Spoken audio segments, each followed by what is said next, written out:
బాగా తెలుసుకున్నా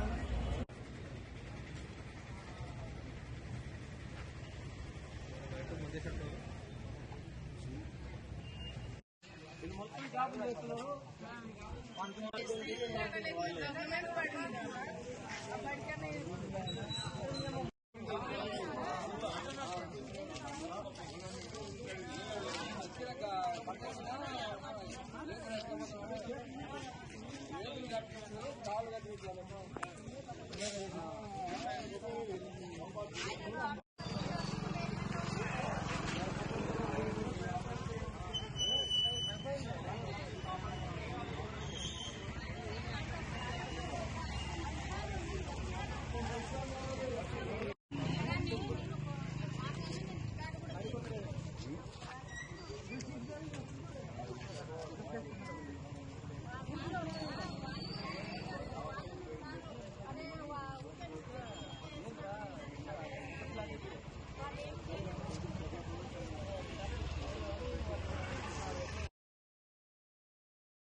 దింపి అది ఆటోలో తీసుకుపోయి వేస్తున్నాడు. ఏంది అన్న కుక్క అంటున్నాడు.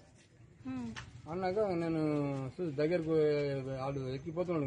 దాన్ని లేచి కాల్తో దొక్కిండు, ఎక్కిపోతున్నాడు. నేను చూస్తే వడ్డీ డాడీ నేను పడిపోతా అంటున్నాడు. అంటే అది తీసి నేను ఈ పొజిషన్కి పోతే అది గీతాలు వస్తలేదు. దాన్ని సంచి చించి చేతికి ఇట్లా కట్టిండు, ఇట్లా కాళ్ళ కట్టిండు, సంచి దిగేసిండు, వేసిండు. ఇప్పుడు తీసుకొచ్చి ఇప్పుడు ఆ సంచి మూతి నువ్వే ఇచ్చినావా? కుక్క పిల్ల అనుకున్నాడా? వాడు అన్నాడు కుక్క పిల్ల అని. ఏం పెట్టలే, వాళ్ళు అర్థనే వాడుగా నీళ్ళలో వేసిండు. ఇంత ఎత్తుకుని పోయింది. ఆ నీళ్ళు కొన్ని నీళ్ళు వేసిండు. ప్లాస్టిక్ గోసండి, బియ్యం గోసండి. అన్న మీరు అక్కడ నుండి బయటకు వస్తారా? ఇట్లా గొర్రె పిల్లలు కొట్టుకొస్తున్నారా? రోజు అటుకెళ్ళి వస్తాడు. నేను ఆవులం కట్టేస్తుంటే అటుకెళ్ళాను.